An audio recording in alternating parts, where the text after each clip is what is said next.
El concepto de paridad tiene muchos significados en el mundo de la ciencia, pero en el mundo de los cubos de Rubik es una de las cosas más odiadas por todos los cuberos.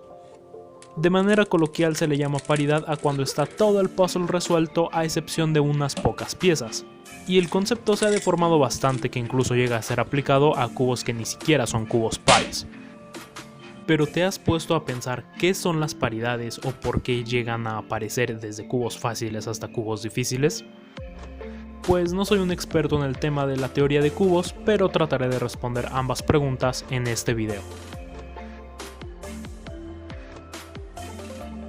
Comenzaremos este video hablando de la famosa paridad de PLL, o como yo he decidido ponerle de nombre, paridades puras, ya que esto he decidido por dos motivos. El primero es que el concepto de paridades se ha aplicado a otros cubos que ni siquiera son de un orden par, y en segundo porque todas las maneras de manifestarse de esta paridad siempre coinciden con un número par de piezas afectadas. Por ejemplo, aquí tenemos un par de aristas opuestas, el cual también puede ser un par de aristas adyacentes. Pueden ser dos esquinas opuestas o adyacentes o incluso 4, pero siempre va a resultar una cantidad par de piezas afectadas. Pero ¿por qué existe esta situación en un cubo 4×4 y no en un 3×3? Pues sí existe, pero de manera equivalente, aunque no es muy similar. El número de aristas máximo que podemos tener intercambiadas en una sola capa son 4, en este caso estas dos y estas dos, una permutación tipo Z. Entonces, si el número máximo de piezas que podemos tener intercambiadas son 4 del mismo tipo, aquí nos podemos hacer la similitud en que no son dos piezas las que están intercambiadas, sino que en verdad son 4, ya que estos bloques de piezas están constituidos por aristas más pequeñas, 1, 2, 3, 4, lo cual es una equivalencia muy parecida. Esta situación se puede generar también en el cubo 6×6, 8×8, etc. Incluso de otras maneras muy similares al 2×2, porque por ejemplo, si yo aquí elimino la capa de en medio, solo tengo estas dos esquinas intercambiadas. Un caso muy parecido a este del 2×2, en el que tengo todo resuelto, pero estas dos esquinas deben intercambiar su posición. Esto podremos considerarlo como una paridad. Bueno, esto es como un tema extra, porque recordemos que el 2×2 es en verdad un 3×3 con algunas piezas internas, las cuales podríamos considerar, por ejemplo, que esta de arriba esté intercambiada con esta arista de abajo, lo cual se traduciría como una permutación tipo T, porque si yo intercambio esta esquina con esta y esta arista con esta, me aparece una permutación tipo T, la cual es una situación posible en un cubo número impar de capas. Entonces, como pueden ver, la propiedad de paridad pura es muy interesante. Y algunos estarán preguntando por qué en algunos cuboides que no son de tipo par existen también las paridades. Por ejemplo, esta de únicamente dos aristas opuestas intercambiadas. Pues es porque realizaremos algunos algoritmos que son permitidos en el 3×3, pero al tener algunas piezas ocultas no nos muestran todas las piezas que se ven afectadas. Por ejemplo, aquí tengo también solamente dos aristas opuestas intercambiadas, pero también se intercambia todo este nivel intermedio, piezas que están escondidas en este cuboide, y por ello puede pasar desapercibido como una paridad. Ahora es momento de hablar de la famosa paridad de OLL, o como he decidido bautizar a su familia de situaciones, paridades de orientación. Y la situación más fácil para representar este cubo es cuando estamos reduciendo un cubo par, es decir un 4×4, a un cubo impar, resolviéndolo como un 3×3, es decir, reduciendo los centros, reducir las aristas, y en la última capa, al momento de orientar nuestra cruz, vemos que todo está resuelto menos una arista. Puede haber más e incluso esquinas, pero esto es lo máximo a lo que podamos reducirlo. Entonces, ¿por qué existe esta situación en un 4×4 y no en un 3×3? Pues es que sí existe, pero se manifiesta de una manera totalmente diferente. Según el funcionamiento de las aristas, tenemos dos orientaciones posibles. Por ello es que el cubo clásico tiene dos stickers en cada esquina. Entonces, según esta lógica, el mínimo de aristas que podemos tener desorientados son 2. No se pueden 3, sí se pueden 4, no se pueden 5, etc. Entonces esta situación se puede arreglar demostrando que el mínimo de aristas desorientadas en un cubo son 2, al menos en los cubos n por n. Y aquí sucede lo mismo que en la paridad anterior, que no es solo una arista la que está desorientada, es en realidad un bloque de 2 aristas más pequeñas.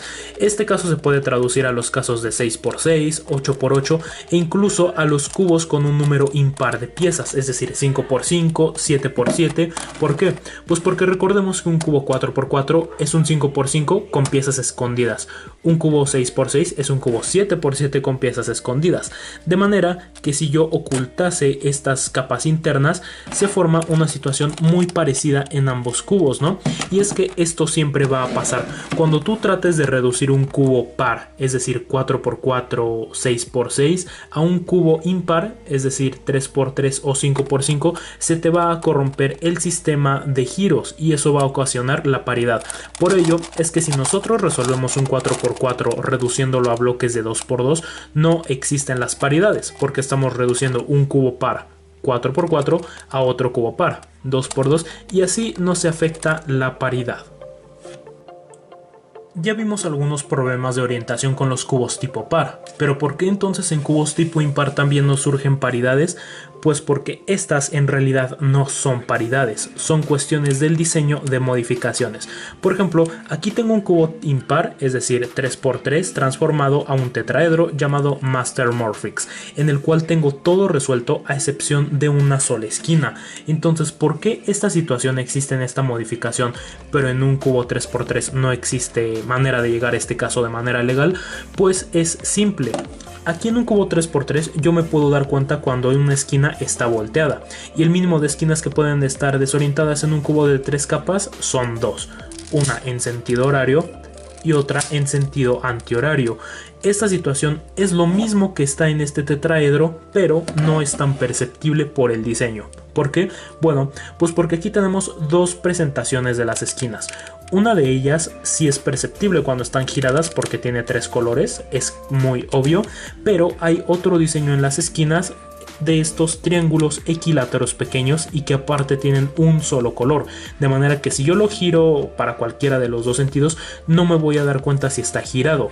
Entonces puede que esta esquina esté girada y no me dé cuenta, y esta entonces ya es el mínimo de esquinas que pueden estar giradas, 2. Por eso no es una paridad.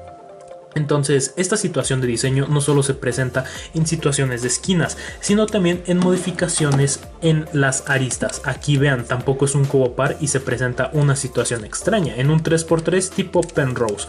Todo resuelto menos una arista, pero ya vimos en el punto anterior que el mínimo de aristas que pueden estar desorientadas son 2, ¿no? Lo que pasa es que aquí igual por el diseño hay aristas que tienen una simetría perfecta, o sea que si yo le doy media vuelta a esta no me voy a dar cuenta, no va a pasar nada y parece como si solo una estuviera volteada. Voy a resolver el mismo algoritmo de este cubo en este y se van a dar cuenta que esta arista es como si no le pasara nada.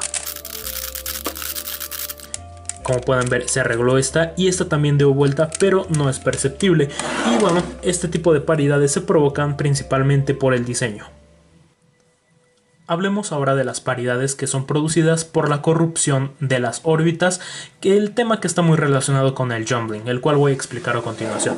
La corrupción de las órbitas quiere decir que hacemos un giro que no está previsto o que no es muy intuitivo a la simple vista del puzzle. Por ejemplo, en el floppy, el 3x3x1 clásico tiene giros de 180 grados y el mínimo de aristas que podemos desorientar son 2, pero en un super floppy tenemos este tipo de giros, los cuales digamos que no son permitidos, y yo por más que trate de arreglar esa situación no la voy a poder solucionar a menos que yo vuelva a recurrir al giro ilegal o a la corrupción de las órbitas. En eso consiste pues básicamente el jumbling también, y vamos a hacer un experimento bastante sencillo. Aquí yo tengo dos cubos tipo Clover. Este es un plus, pero los voy a deformar de la misma manera, haciendo giros simplemente de 180 grados sin deformarlo. En este voy a hacer lo mismo, pero aparte le voy a aplicar el jumbling.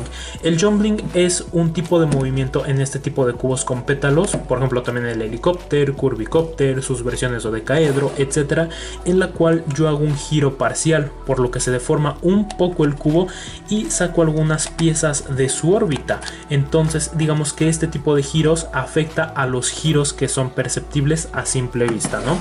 Entonces este cubo lo voy a poder resolver haciendo giros de 180 grados, pero en este que hice el jumbling ya corrompí sus órbitas, por lo que si yo trato de resolverlo usando únicamente giros de 180 grados no voy a poder. A fuerzas, de manera obligatoria, voy a tener que volver a recurrir al jumbling, y esto se puede aplicar también en el caso del 4x4. Porque aquí hay que ser sinceros, la primera vez que nos apareció la paridad de OLL, muchos tratamos de solucionarla únicamente girando las capas externas, pero como no deshicimos el cubo únicamente moviendo las capas externas, vamos a tener que mover las piezas internas, las cuales en algún momento del solve las movimos para emparejar los centros. Entonces esa es una manera muy sencilla de ejemplificar la corrupción de las órbitas y el jumbling, otros causantes de las paridades. Y el último grupo que veremos de estas situaciones son las falsas paridades, situaciones que en realidad por la perspectiva del puzzle nos hacen dar cuenta que tenemos una o dos piezas cambiadas cuando en verdad son más. Y si las vemos desde esa perspectiva, sí se puede resolver esa situación. Por ejemplo, aquí tengo el cubo Grills 2 de MF8, el cual tiene giros de 3x3. Entonces aquí vemos que tenemos una esquina desorientada. Entonces sabemos que ese no es un caso posible en un 3x3.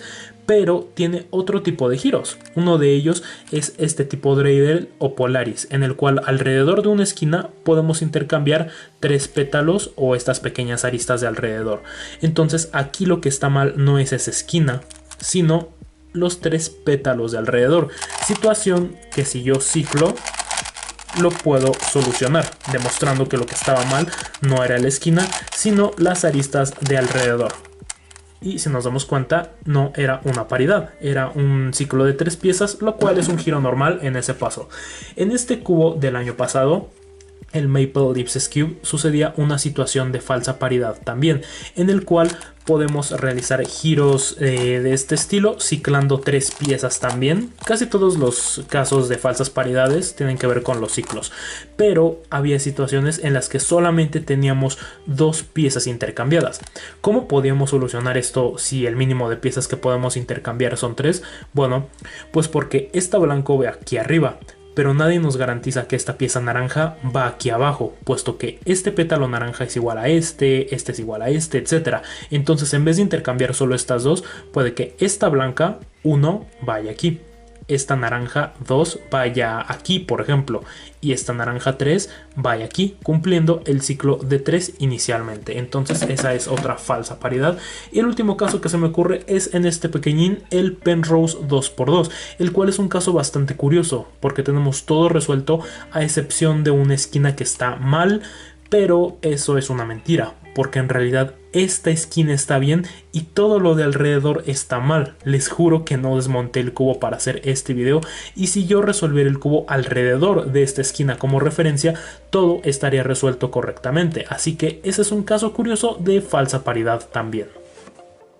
Y bueno chicos, hasta aquí terminaría este video. Como mencioné al principio, no soy un experto en este tema teórico, pero si gustan conocer un poco más de este tipo de conceptos, pueden visitar el canal de Robert Cat y de Super Antonio Vivaldi. Ambos son coleccionistas que saben muchísima teoría en los puzzles. Así que espero que este video les haya gustado. Muchas gracias por verlo y nos vemos en el siguiente video. Bye.